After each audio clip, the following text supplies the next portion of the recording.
अखिलेश जी, ये भाई भतीजावाद देश से खत्म क्यों ना हो और क्यों भ्रष्टाचारियों के प्रति उदारता दिखाई जाए, आप इस बात का जवाब दीजिए। और आजादी के अमृत महोत्सव में जब प्रधानमंत्री नरेंद्र मोदी ये कहते हैं कि संस्थागत शुचिता की भी जरूरत है, तो क्या गलत कहते हैं? देखिए, हमारे आदरणीय प्रधानमंत्री जी दिन भर बोलते हैं और क्या क्या बोलते हैं किसी को समझ में भी नहीं आता। आज भी बोले हैं।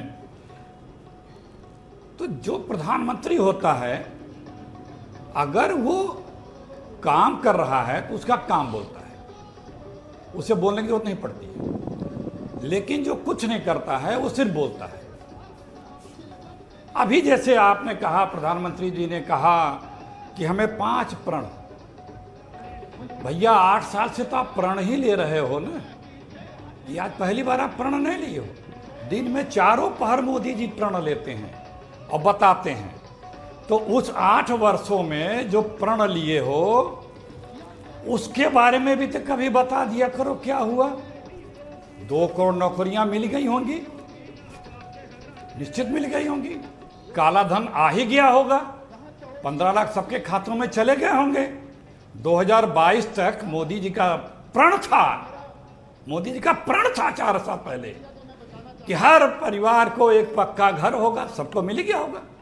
प्रण था कि उसमें नल का जल होगा, एलईडी बल्ब होगा, शौचालय होगा, गैस होगा। ये तो हो ही गया होगा, उसमें कोई बचा नहीं होगा। अखिलेश जी, आज भ्रष्टाचारियों के पास से जो काला धन निकल रहा है, प्लीज बोलने दें, वो भी तो सत्य है। देखिए, जैसे सुधांशु जी को थोड़ा सा पेशेंस रख लें। नहीं, बिल्कुल पेशेंस है सर। आप पूरा धारा प्रवाह बोलिएगा, लेकिन भ्रष्टाचारियों के पास से जो काला धन निकल रहा है, क्या आप उसे काला धन की श्रेणी में नहीं गिनते? अरे वही उस पे भी आ रहे हैं ना, क्यों चिंता कर रहे हैं? अभी हम उस पे भी ठीक से आपको सुना देंगे। चिंता मत करिए, आप चिंता मत करिए, बोलने दीजिए। किसान की आय दोगुनी हो ही गई होगी। 100 स्मार्ट सिटी देश में लहलहा ही रहे हैं। बुलेट ट्रेन पे तो आप यात्रा या बीजेपी के लोग कर ही रहे होंगे। 5 ट्रिलियन की इकोनॉमी तो हो ही गई होगी। डॉलर रसातल में आ ही गया है। महंगाई तो गायब ही हो गई है। बेरोजगारी कहीं कुछ है नहीं। चीन तो थर थर कांप रहा है। ये सारे प्रण हैं मोदी जी के 8 सालों में। अभी बहुत प्रण है, कई 100 प्रण है, सुना सकता हूं। अब आता हूं भ्रष्टाचार पे। बीजेपी का मतलब ही है भ्रष्टाचार जनक पार्टी। भ्रष्टाचार इसका शिष्टाचार है। सत्ता में आने के पहले कहा था कि सबसे पहला काम होगा लोकपाल बना दूंगा। पब्लिक डोमेन में मोदी जी के आने के बाद से कम 30 से 35 लाख करोड़ के घोटाले पब्लिक डोमेन में मीडिया में तैर रहे हैं। नोटबंदी घोटाला पता है ना आपको? कपिल सिब्बल जी ने प्रेस कॉन्फ्रेंस करके भी दिखाया था, वीडियो भी दिखाया था। 3 लाख करोड़ से ज्यादा का घोटाला। बैंकों का राइट ऑफ 12 लाख करोड़ का घोटाला। 3 लाख करोड़ का बैंक फ्रॉड घोटाला।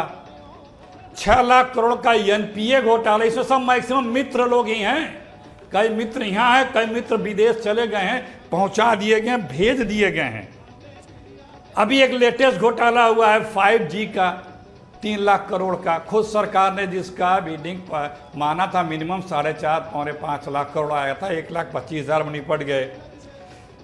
जो ये जब सरकार में आया तो उसको कोल और आयरन के पट्टों को रिन्यूअल कर दिया बिना टेंडर के, 4 लाख करोड़ का वो घोटाला था। ONGC गुजरात का घोटाला था। गुजरात पोर्ट पे ड्रग्स घोटाला है। कई लाख करोड़ के ड्रग्स आगे गए कहां, कौन ले गया? कोई जांच पड़ताल नहीं, कोई जांच पड़ताल नहीं। ये जो HDFL घोटाला,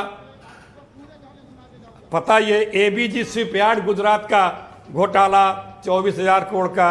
HDFL घोटाला 40,000 करोड़ का। 6,000 करोड़ का गुजरात में कोयले का घोटाला। तो ये घोटालों की अभी बहुत लंबी लिस्ट है। ठीक है अखिलेश जी, बड़ी लिस्ट लेकर आप बैठे हैं, तो इस पर हम जवाब दे लेते हैं। सहारा की उसके इंडिया टीवी हर वक्त हर जगह डाउनलोड करने के लिए सर्च करें India TV news Google play store या ऐप स्टोर पर।